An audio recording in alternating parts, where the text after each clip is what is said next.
If you've been scrolling through endless comparison charts, watching video after video of other people raving about the newest mirrorless bodies, and you're still left wondering which camera actually justifies its price tag, stick around, this review is going to cut through the noise.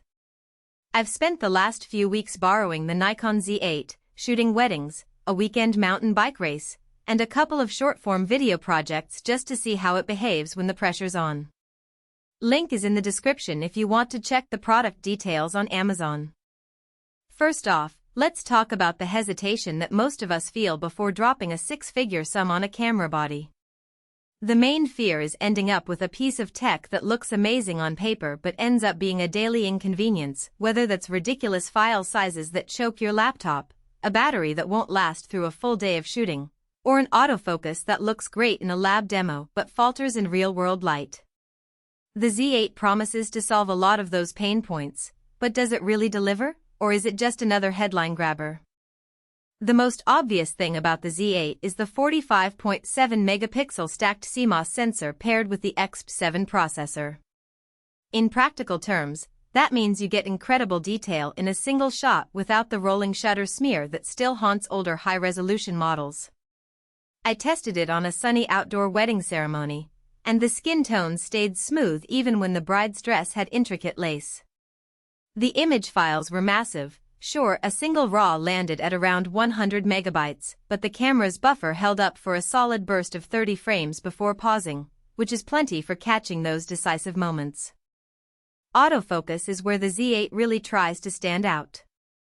Nikon has baked a deep learning algorithm into the system, and the result is a subject tracking performance that feels almost intuitive. While covering a mountain bike race, the camera kept the rider in focus even as he zipped through trees, changed direction, and rode over a muddy splash. The AF didn't hunt, it predicted. For portrait work, the new skin softening and portrait impression balance settings gave me a subtle, flattering look without having to dive into post-processing.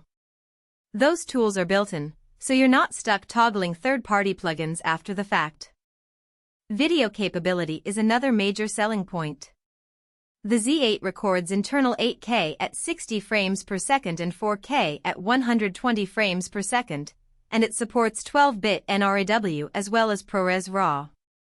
I shot a short documentary segment on a city rooftop, and the 8K footage looked stunningly crisp, with enough detail to recrop in post without losing quality. The internal 12-bit RAW gave a lot of latitude for color grading, something you usually need an external recorder for. The downside? Those files eat up storage like nothing else. You'll need a handful of fast UCI or CF Express cards, and a solid external backup solution, otherwise you'll be spending more time managing media than actually shooting. Now, who should consider the Z8? If you're a professional wedding or portrait photographer who needs the flexibility to deliver both massive, gallery-ready prints and high-resolution digital files, the sensor's detail and the built-in portrait modes are a real time saver. Sports and wildlife shooters who rely on fast, reliable AF and need the ability to pull 20 frames per second bursts will also benefit. The stacked sensor reads out quickly enough to keep subjects crisp, and the low light performance is respectable for a body this resolution heavy. Content creators who want to future-proof their video workflow, especially those planning to deliver 8K content or heavy color grade projects, will find the internal RAW options a major advantage, eliminating the need for extra recorders.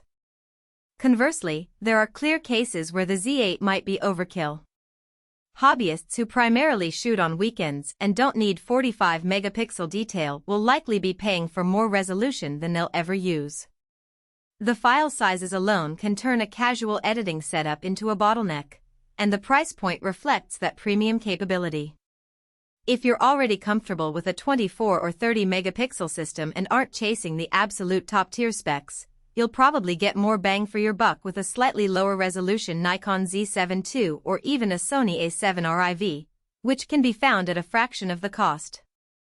Also, if you travel a lot and need a lightweight setup, the Z8's larger body and heavier battery might feel burdensome compared to more compact alternatives. Let's talk about a few practical trade-offs that don't make it into the spec sheet. Battery life on the Z8 is decent for a high-resolution body, around 600 shots per charge under normal conditions, but when you're shooting 8K video or using the high-speed burst, you'll see that number drop quickly. I found myself swapping batteries after roughly 2 hours of continuous video work, so having a spare on hand is essential. The camera does have a robust 5-axis in-body.